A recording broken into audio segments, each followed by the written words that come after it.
Grace, can I have a moment? Yes, mother-in-law. I'm on a break from work, so it's all good. What can I do for you? Well, Betty is divorcing and moving back here, and her boyfriend, Carl Anderson, will come with her. What? Betty got divorced? And she has a boyfriend, huh? Yes, dear. It seems her husband discovered she was cheating. Poor thing. Oh. But she's serious about Anderson, so they're coming back together with marriage in mind. So, Anderson is Betty's adulterous lover, right? Isn't the reason she got divorced? Well, that's part of it. We don't know what happens in our lives. No, I think it's pretty standard for a married person not to cheat. A mother always supports her daughter's love life, even if it involves infidelity. But... All right, enough with the nitpicking. I can hardly get to the main point with you. Wait, there was more? Actually, Anderson, he's unemployed at the moment. What? Betty was a housewife before her divorce, wasn't she? So they're both jobless. That seems to be the case. So I've decided they'll be living with us from tomorrow. What? Since you work at a major company and have a high income, you'll pay the bill for their living expenses. Excuse me? I told you. Since Betty and her boyfriend, Anderson, aren't working, you'll be responsible for their living expenses. What? Why me? I can't agree for that. And I can't live with them. I'm not asking for your opinion. I've decided as the head of this household, so just go along with it. Excuse me? The head of the household?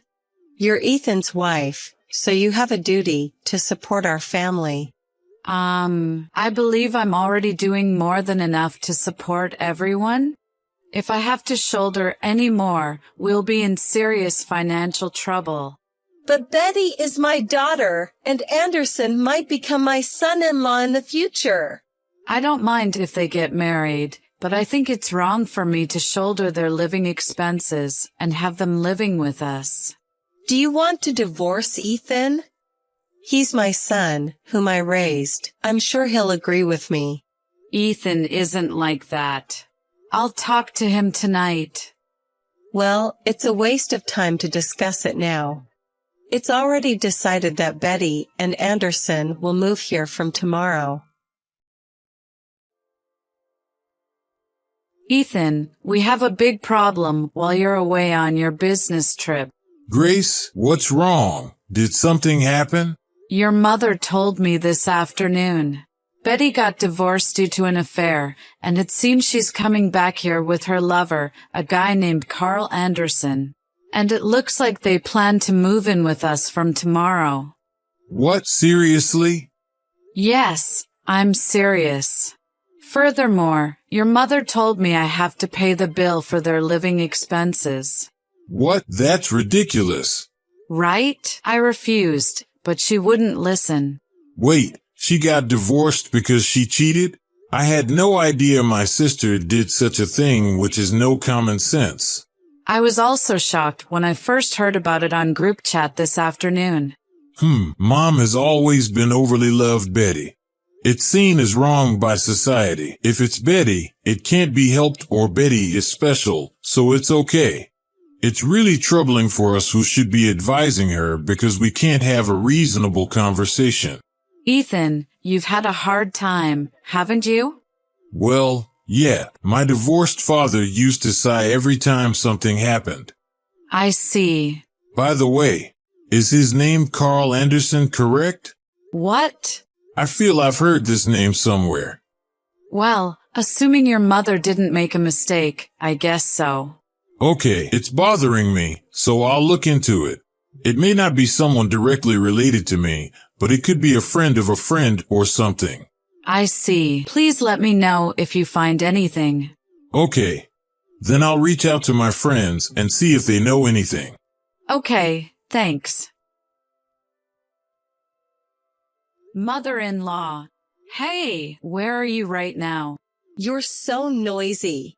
I'm out having dinner with my friends right now. What's up? About Betty and her boyfriend, Anderson, was it? They arrived in the afternoon. Have you met them yet? Met them. They're, for some reason, canoodling in my room. And their luggage is taking up my entire room. And all of my stuff. It's all tossed out in the yard. What's going on? I gave your room to them. That's why all your stuff is out in the yard. Isn't that way out of line? It's your fault for refusing to pay for their living expenses. What? If you won't agree to cover their expenses, you're the one who'll have to leave. I have no intention of agreeing for that no matter what you say. I don't agree to Betty and her boyfriend living with us, and I certainly won't pay for their living expenses. Then I'll put your belongings in the yard. They'll get wet if it rains. Speaking of which, wasn't rain forecast for tonight? Why are you acting so superior? Aren't you forgetting your position in this house? I think you're the one forgetting your position, Grace. As the daughter-in-law, you don't have the right to oppose us, the family into which you married. Rights, huh? Well, if you declare you'll pay for Betty and her boyfriend's living expenses, you're welcome to live in the garden shed. For you, who have no parents or siblings, no place to go back to, it's better than being thrown out of this house. Make your choice: either listen to what I say or leave my house. Ethan, are you on your way back now? Yeah, I'm in the bullet train. How are you going? If everything went as planned, Betty and Anderson would be at my parents' house from yesterday, right? Yes. And they've taken over my room. Wait, they took over your room? When I came home from work, all of my stuff was spectacularly tossed out into the yard. When I complained to my mother-in-law, she said she would let me keep my stuff in the garden shed if I agreed to pay Betty's living expenses. If you reject, I should leave. What? I want to ask my mother whether she's crazy. I'm really sorry for such a troublesome mother. It's not your fault, Ethan. Speaking of which, where were you last night? You surely didn't spend the night in the shed, did you? No, I stayed at a business hotel as expected. I rented a pickup truck and stored the stuff that was tossed out into the yard in a rented storage unit. I see, you got it. I'm sorry I didn't contact you sooner. I was so tired from moving the stuff that I just fell asleep. No problem. By the way, where's the hotel you stayed in? About a 6-minute walk from Station A. Can we meet at the south exit of Station A? I found out who Carl Anderson really is, and I want to report it to you. Really? After I get off the bullet train, I have to go back to work, but after I give my business trip report, I can leave for the day. I'm thinking of meeting up about 2 hours later. Got it. Can I wait downstairs at the south exit of Station A? Downstairs, got it. See you later. Yeah, see you in 2 hours. Ethan, thank you for the report earlier. Sure, Grace. I have to say, I was surprised. Carl Anderson, he's really a dangerous man. Yeah, no kidding. When I remembered from a friend's story, I was surprised. Anyway, I'll be at the business hotel again tonight. Sure, I'll join you as soon as I'm ready. Grace, have you finally made up your mind? About what? Stop sulking in a shed and swear to quickly start paying Betty's living expenses. No matter how many times I'm told, I don't agree to pay for their living expenses, and I have no intention of doing so. You have to listen to me. I'm your mother-in-law. If you don't accept quickly, I'll make you divorce Ethan. Mom. Oh, Ethan, good timing. Can you please also persuade Grace to be responsible for Betty and Anderson's living expenses? We've already left the house. What? You've noticed Grace's belongings have been moved out, haven't you? I also moved all of my stuff out of my room overnight, and now I'm with Grace. What? Where did you go? I can't tell you that. We've decided to cut ties. Cut ties. Why would you do such a thing? Because you've been tormenting Grace ever since she married into the family. Grace is my precious wife. There's no way I can just let that slide. I wasn't tormenting her. Grace was just being rebellious against our family, and she wasn't accepting Betty and Anderson. I was just trying to make her understand her position and convince her. Mom, do you know the true character of Carl Anderson? What do you mean by true character? He's just Betty's boyfriend, right? Wrong. Anderson is a man who stole my friend's wife. What? He's also been involved with several other married women, and after being sued for over $100,000 in damages, he's now in debt. In debt? I found this out when I looked him up because his name rang a bell. It's highly likely that Betty knows Anderson is this kind of man and is still dating him. The reason she brought Anderson into our house could be to help him hide from debt collectors. No way. Betty wouldn't do such a thing. And aren't you worried about your savings being targeted? What? Shouldn't you check just in case? Mom, you've told Betty about the money you received from Dad as part of your estate settlement and are keeping it at home in cash, right? Yes. I was thinking of it as my retirement fund. Having it at hand, I could actually see the money growing, and it motivated me. What if Anderson heard about it from Betty? Is your retirement fund all right? Retirement fund. My hidden savings. Surely not. Grace, help me. What's going on? The $30,000 I was saving in my drawer for my retirement is gone. What? When I asked Betty and Anderson about it, they said we used it as a housewarming celebration. That's terrible. Grace, help me. Isn't it strange for you to ask me for help? Perhaps it would be more worthwhile for you to urgently look for a job.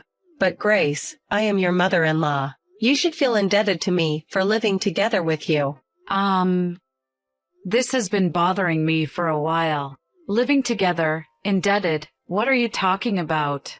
Well, because you don't have any parents or siblings, so I'm living with you as a substitute mother and letting you take care of me. Indeed, I lost my parents and I was an only child, so I have no siblings. I'm working hard to make a living, and I could easily find a place to go home if I rent a place. And the place to go home I rented turned out to be the house I was kicked out of. What? You mean you're the renter, Grace? Yes. Didn't we talk about this? Ethan moved into the single-family house I've been renting since I was single after we got married, and was it 2 months later? You lost your home due to the divorce from your old husband and suddenly showed up one day with movers, and you've been squatting ever since. No way. Let me continue the story. If I, the renter, move out, it means canceling the lease for that house. What? So, the end of this month is the moving out day. Please tell Betty and Anderson to start preparing to leave immediately. I can't do that. Where are we supposed to go? Even the $30,000 for my retirement was used up. And I didn't know Anderson was such a terrible man. Grace. It's too late. Goodbye.